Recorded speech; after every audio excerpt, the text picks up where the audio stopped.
Okay, so this door definitely needs some help. You got that crease there. You got this damage here from it being hyperextended. You got the hinge itself. You can see it's bent from being hyperextended and it's really rusty. You know, you got that damage there from hitting the hinge right there. All that's fixable. You see the rubber is rock hard. That will not survive being removed. And that's what's going to really play a big part in the decision here. I mean, you got some heavy rust here, but the biggest problem for bobbing them here. The bottom of it's completely rusted away. The outer skin has completely delaminated from the inside. So I would have to replace the outer skin. I would have to replace this section. I thought about just putting a bunch of panel bond in there, gluing it together. Small metal in the little rust holes and calling it good, but I don't think that's possible. I don't think this door, short of doing all that work, is savable. It's a little bit beyond me. So come over here and we have my OG 71 Cricket door off of that car. You can see the electric blue. That door has probably 350,000 miles on it. And my father was kind of an angry man. Sometimes he took it out on the door. Slamming the door, kicking the door open. He hyperextended it several times. And you've got cracks. There's a crack right there. On the outside here, there's a crack. There's actually another one that I welded. It went down a lot further. You know, I think this is cracked out. Yeah, it can be fixed though. You know, you can see he slammed it hard enough that this, of course this rubber's rock hard, but it actually dented around it. And then wear, you know, this hinge has been so torn, the metal was tore out, fatigue. I had to weld it up and I didn't know what the hell I was doing. And then there's the damage inside. You can see that dent's still there. It's just full of filler. And up here you get I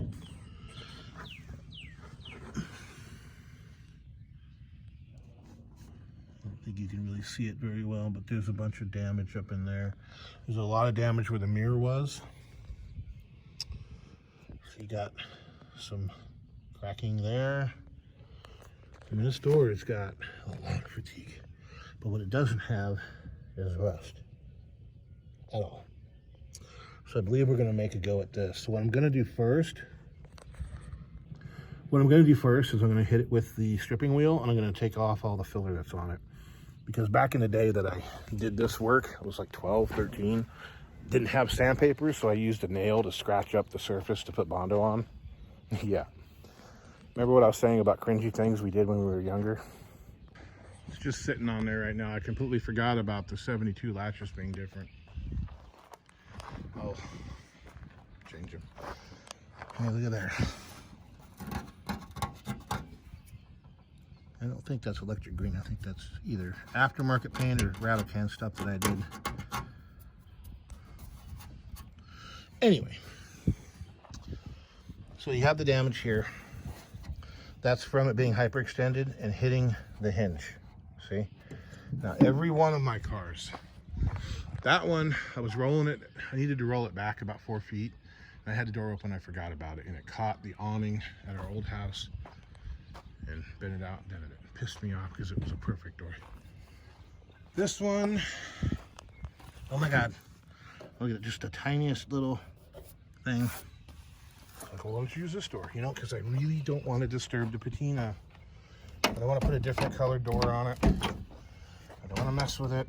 Plus, all this stuff is shot too, and this is not available.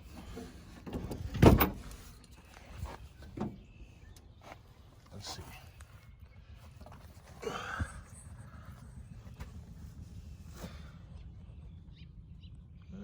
It's not too bad. Could be worse. Would have been nice to grab the door off the other car, the one I traded for the wagon, but yeah. that wouldn't have been a nice thing to do. Let's see, filler. So most of the filler is going to be all in here. This is where all the damage was. And a bunch right here where the mirror was. See this line here? It's kind of crisp right here. But then it almost disappears here, and it does disappear back here. And it's about gone there. It's a pretty good crack. Okay, I'm gonna go grab a cord and my stripping wheel and get to work. Yeah, I was an idiot. Okay, so you can see here, this is the factory blue and the factory primer. This black, I'm not sure what the black is, whether it was done by me or done by Earl Scheib. I think it was done by Earl Scheib. This blue is the first rattle can paint job I ever put on it.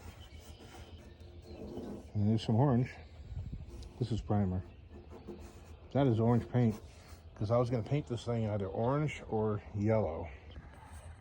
Now see, that is at least a 1/4 of an inch thick. See a straight edge on that.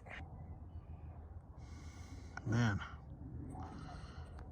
Let's see, get rid of that light. There we go. Look at that. Well, time to call it a night. You can see all this damage here. Pretty deep there and really deep here. These are the factory rivets that held the nut inserts for the factory mirror. There, I think there. Maybe it was there, I don't know. Pretty bad though.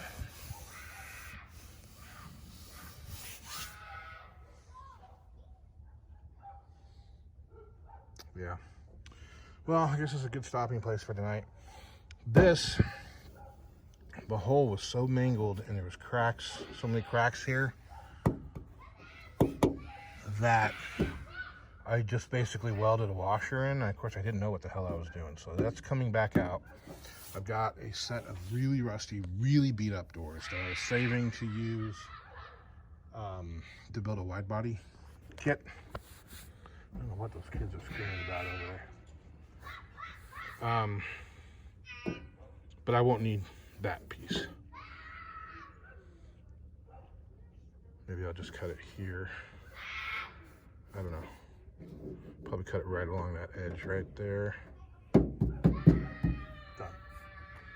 So this drill was given to me by my neighbor before he turned into a complete and total asshole. And these stripping wheels from 3M are great. But this thing has a very low RPM setting. 850 RPM. So yeah, it doesn't work real great. And I don't like using the DeWalt cordless. I don't want to burn it up. I don't want to burn up the batteries. You know. But I'm thinking, you know, the other day I bought some supplies, like a wire wheel and such. Anyway, I'd forgotten that I'd bought like a wire brush on, you know, the arbor. I can give that a try. But I bought that. I actually bought a new grinder too, because my old one, the cord is broken inside. I can fix it, but it's old enough and worn enough that it's probably about ready to die. Anyway, they usually burn the brushes out of them. You know, people say, well, why don't you buy a good one and it'll last you longer? I usually get 5-6 years out of these things being used quite a bit, and they're 30-40 bucks maybe. So no, I'm not going to spend 300 bucks on a good one when I can wear out a whole lot of those for 300 bucks. Anyway, so this, we got the stripping wheel on this. Not a 3M brand, it's Master Pro, you know, O'Reilly store brand. And I remember trying this once before, but if I remember correctly, it got hot, and these things just basically kind of melted down, and it didn't have any more abrasive on them. Plus, I had to take the guard off, and I am not a fan of doing that. But we're going to give that a try. Hopefully, with the wider area, it'll take that stuff off better, and then I can get back over here and get the paint off, get down here, because tomorrow night's the class. I still need to get this door completely stripped down, all the window, all the hardware and everything out of it. So I'm going to get started on this, and Wind is kind of crazy right now, so I got to set the tripod up real close to the door, and I got it down in the engine compartment just in case it does start to fall over. It won't fall all the way over and destroy my phone. So bear with us. Okay, here we go.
Now, I don't know how well this is going to show up on camera, but if you look here, you can see this isn't so nice and shiny. Ooh, that's razor sharp. You know, you got all the nice clean metal there, but not so much over here. It's because it's melting the paint and smearing. Still did a good job of pulling stuff off, but as you can see, how those are just kind of plugged up. That's what I was talking about, it melting this. Still working though, so we're gonna keep going.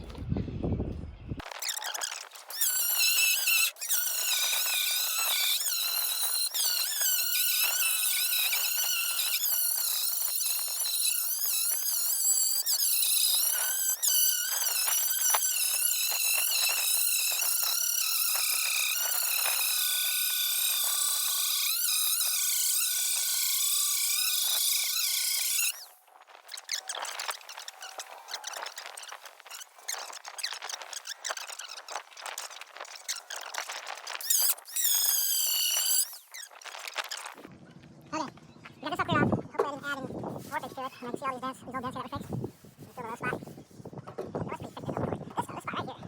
I don't know if I contributed to that or not. Right now I'm trying to get paint out of here and just clog out the, this is what the crappy ones, you know. But I want to use it till it's gone. Just kind of smearing the paint.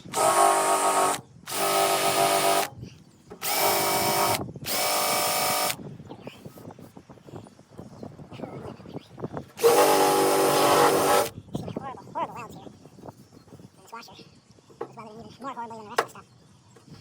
So I think I might cut this out.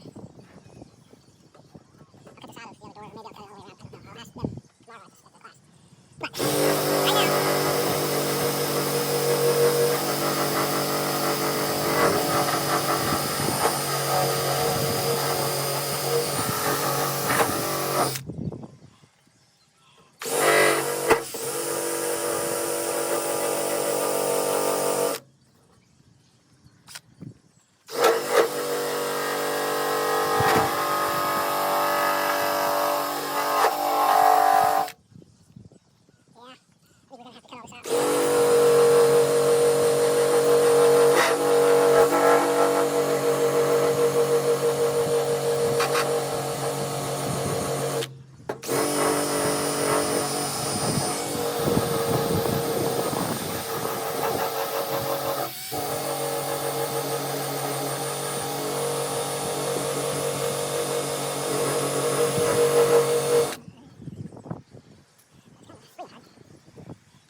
all I got left to do is this little strip up here.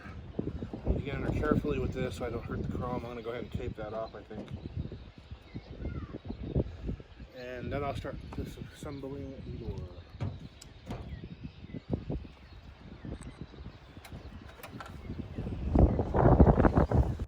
Alright, it's late. It's getting dark. Tomorrow's going to be a decent day, and then we got a storm coming.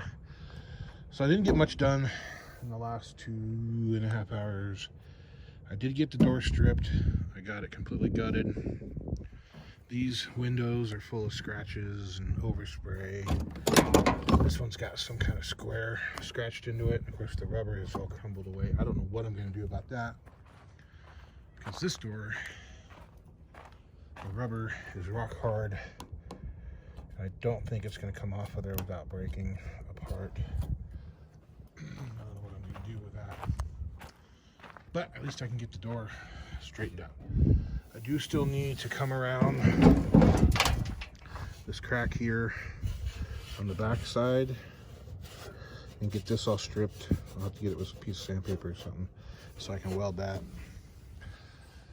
And I'm going to need to get a tap, go through a couple of the bolt holes there. It's pretty dark.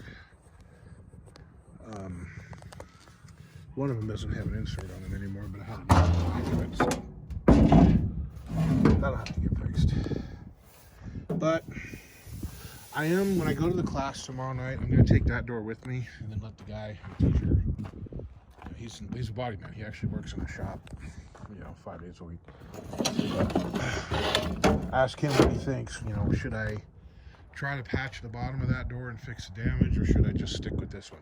If I end up keeping that door, I'm not going to take it apart. I'm going to leave that wing window in there as intact as I can, because they don't make the rubber for it. But anyway, that's it for tonight. I'll be back out here tomorrow to finish this stuff up, and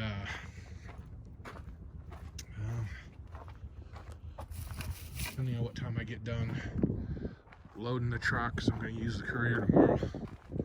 Whenever I get done with that, get everything tied down, then I'll jump back over on the spot welds and get back on that job. But that's it for the night. Bye. Okay, we're back on this today.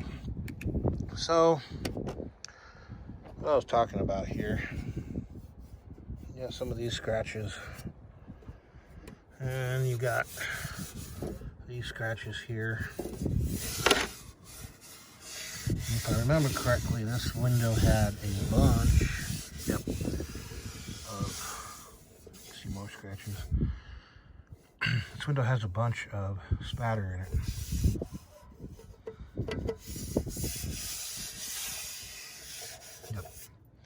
So I'll save it just in case something happens and I desperately need a window. Look at all that right there. It's all from, I think, welding that door handle and stuff in. Anyway, I'll save it. If a window gets broken, I need a window. Boom, there we go. But I don't want to use it. This one, all that rubber crumbled away, and it's got that square scratched into it for some odd reason. So this is basically junk. The stainless was dented. Yeah, see up there. Yeah.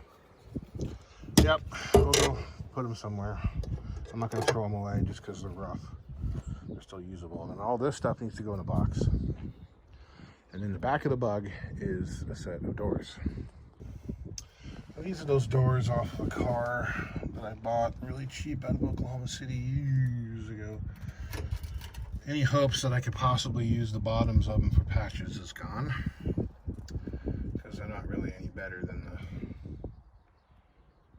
the Phantom Mist door. And unfortunately, I grabbed it because I want to cut that door handle out. But unfortunately, this is the door I need, the one on the bottom. Lisa. So there's our piece. As you can see, it's pretty rough, and we've got little cracks in the corners, kind of typical, lots of damage. Now to pull these door locks, normally what you would do is wrap a hose clamp around it. You'd put a hose clamp around the bottom here, which would squeeze all 4 of these at the same time. I don't have one. I'm too lazy to go look for one, so we're just going to kind of pick at it with a screwdriver and a pair of pliers and get it out of there without damaging it. And then I'm going to clean up these edges so they don't cut me. I'm going to open that gap up a little bit here, kind of straighten out that flange, and then we'll be done with that. Well, there it is. Kind of hammered on it a little bit, flattened it out, but you can see I got a little crack there. Got a little crack there. Maybe a crack there. I don't know.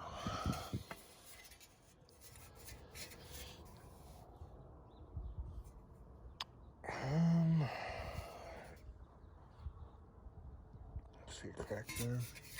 It's just so flimsy, you know. I call it being not bad, you know.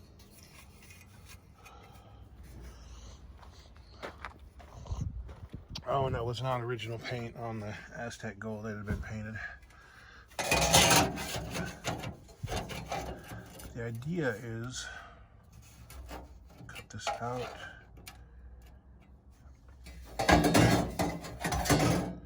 See, this one's had the welding done in the corners already.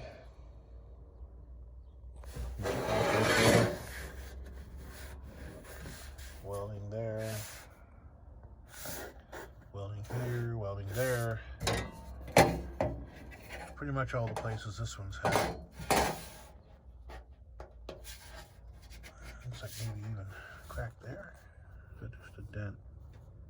Yeah. Alright. A little more hammer dolly work maybe, and then I'll get it welded on there and then do it. If that's what we're gonna do. I don't know. I'll have to talk to the educator. See what he thinks. We'll go ahead and put the Aztec green door up there. Get all this stuff out of here.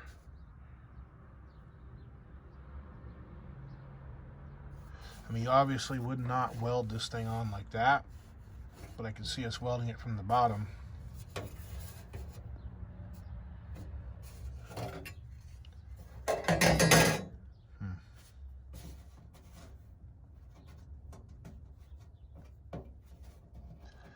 a pretty decent sized washer.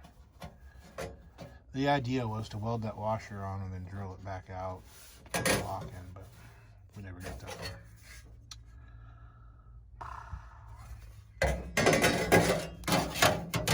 Things we do for rust-free metal. Well, yeah, there's no rust on it, but it's beat to hell. And I gotta clean up all this mess. Alright. Well, about what I got done at school. And got it pulled. It's a little high.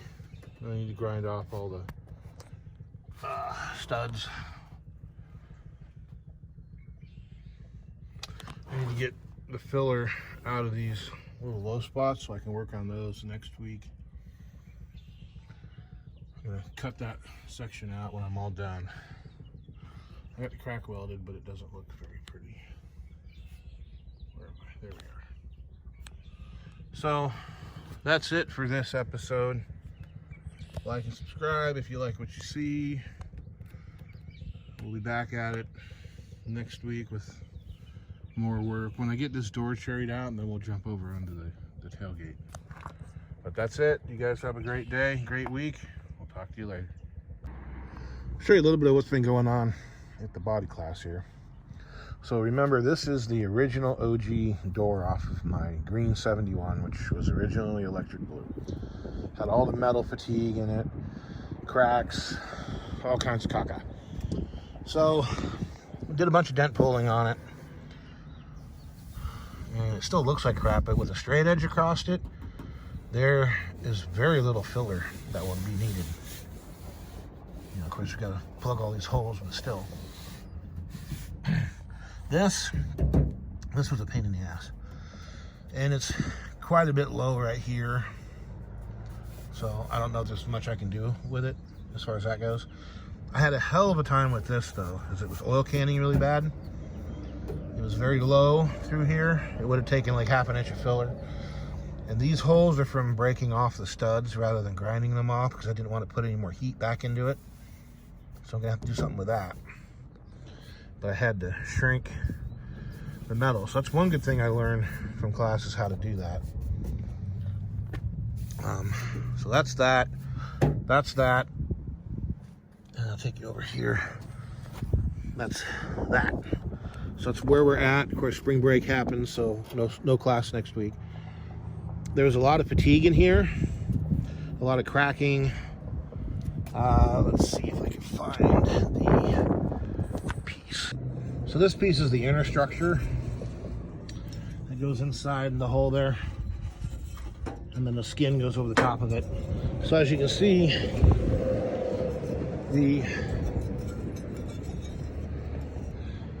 these nuts broke loose. They were just barely spot welded in there. And so I had to weld these nuts a long time ago. And this nut disappeared.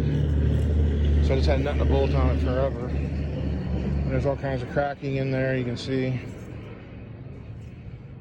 Cracking, tearing, I mean, look at that. And this is the inner structure. I don't have the skin anymore. I think I threw it away. I left it at the class.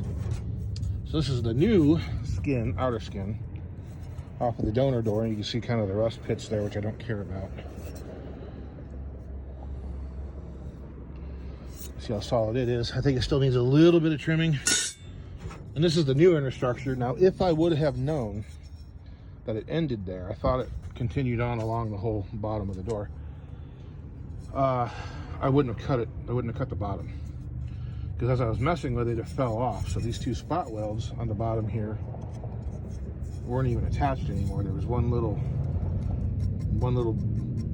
nugget there that was kind of holding it, but it was broke. So I had to weld it back together. No big deal. And then I went ahead and welded these nuts because they were already cracking loose, you can see.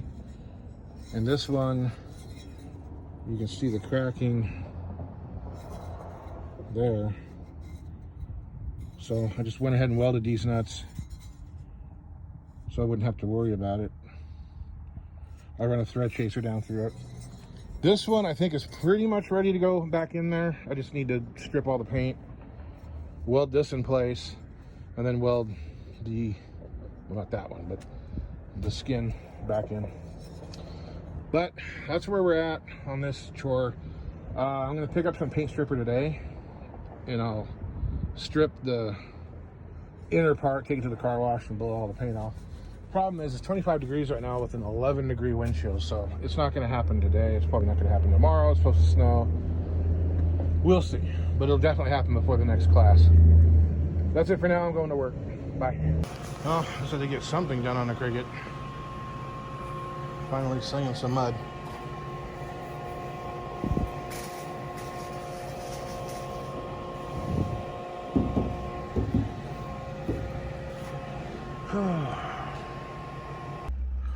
Okay, so this is what I got done in class last night. There's still little spots right there. This, I think we got a low still right here, and I'm not real sure about this ridge here. I'm getting kind of tired of messing with it, to be honest with you. What I need to do is put one last thin coat on it, and then knock it all back, hand block it instead of using the air file. One of the problems I had last night is the first coat set off real fast, and so everything after that got all these bubbles in it. This will be the thickest spot right here. It's probably close to a quarter, but less than that. And this just looks a lot worse than it is because it's hanging over the edge, and I need to grind it down or, sand it down. But this right down here is going to be kind of a problem because it's so low. But after I welded it, it ended up being that low. So that's that. Excuse the wind, as usual. This is Oklahoma. Okay, here's where we're at for the door. Got the guide coat on, got the several coats of primer on. I started cutting it back. And as you can see, we got a pretty good sized low spot here. I haven't hit any of the high spots yet. You got all these little pinholes, but what'll happen is once I get done cutting this, I'll go back and I'll fill all these pinholes up, and then it'll get sanded one more time, primed one more time probably. There won't be too much done down here because it's really straight except for this kind of corner here, which we're not going to spend a whole lot of time on it, to be honest with you. One thing I don't like is how heavy the filler is here on the edges. Anytime you get filler on the edge, it has a bad habit of chipping off. But being that we had the damage here from the hinge and then damage down here from the hinge, the middle's kind of screwed up. I haven't cut the top yet. We had the crack here that we had to fix. We had a crack there and a crack there that were both fixed. This is a little embarrassing. I cut a little too deep in the filler. The filler's fairly thick here. Not real bad. You can see that's about how thick it is. Not quite a quarter of an inch, but it's thick enough. So hopefully we can get some of that back, because it's supposed to be more like just an easy curve rather than a hard curve. So we dug in a little too deep on that side. And there is a lock hole about right here that I need to drill out under this filler. So we'll get on that. I'll get down on my lunch break here a little bit. Looks like we got a little bit of a low spot here, a little bit of a high spot there. And again, I haven't cut through the primer yet to any of the highs, but I'm expecting a pretty big high spot right in here. What I'll probably do once it's all done, if that is sticking up bare metal, I'll go over it with some of the spot putty, so that way at least around it will be okay. If it's got a little bit of a wave, I'm not going to fix that, so it'll be a low spot and you'll be able to see it, but I'm not looking for perfection, and plus the wood grain will hide a lot of that, because someday I might find a better door and then I'll go through all of it and make it right. But this door is terrible, but hopefully it's gonna work out for a while. So I got all of this down here sanded and then edge primer. I still have to do the top part there, the roof frame, the inside of the roof frame. I haven't done that yet, but that's where we're at. We'll get back on it here in a bit. So here's the door, final coat of primer. It's gonna get scopped and sealed, but one spot here where I got it up against the back of the seat there, so it kind of whatever, But what's gonna happen next on this, I'm gonna paint the inside, paint it, the body color, paint the frame and everything, all the jams and all that. I'm gonna paint this area right here. I forgot to open up the lock hole. Paint that area, and then it'll stay in primer until I'm ready to paint the whole car. But that's it for this one.